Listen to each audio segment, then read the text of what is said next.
ஏங்க எப்படி சும்மா இருக்கலாம்னு சொல்லித்தத வாங்க. இன்னைக்கு காலையிலேருந்து நான் எப்படி சும்மா இருந்தேன்னு சொல்லி இந்த வீடியோவில் பார்க்கலாம்.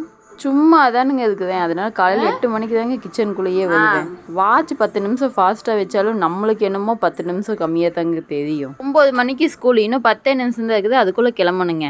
பருப்பு தான் போட்டிருந்தேன், பொரியல் கேரட் பண்ணியிருந்தேன். ரசம் வந்து பாப்பா ஸ்கூலுக்கு கிளம்புனதுக்கு அப்புறம் தான் வைக்கணும்.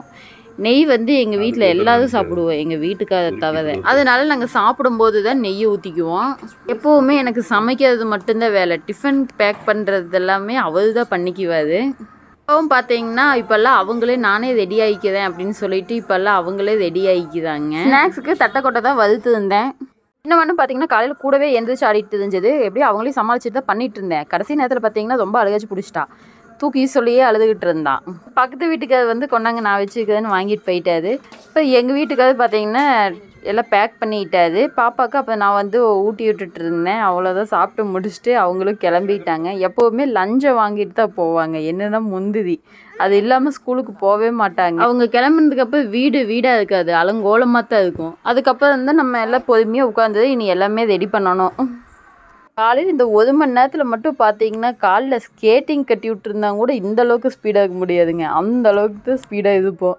எங்கள் வீட்டுக்கார் இன்றைக்கி கேட்டார், இந்த தனகாலத்துலேயும் உனக்கு ஒரு கிளுகிழப்பு கேட்குதல்ல அப்படின்னு சொல்லிட்டு இருந்தது நான் வீடியோ எடுத்துகிட்டு இருந்ததுக்கு.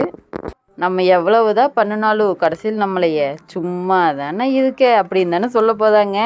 அதனால நம்மளே சொல்லிக்குவோங்க. இவ்வளோ நேரம் நான் ஏதோ வேலை செஞ்சேன்னு நினச்சிங்க? இல்லைங்க, சும்மா இருந்தேங்க. பாப்பா ஏங்க நம்ம சேனல் சப்ஸ்கிரைப் பண்ணி எப்படி சும்மா இருக்கலான்னு பாருங்க. ஊமப்பட்டி வயசு செட் ஆகுதான்னு சொல்லி மறக்காமல் கமெண்ட் பண்ணுங்கள். உங்களை அடுத்த வீடியோவில் பார்க்குறேன். தேங்க்யூ.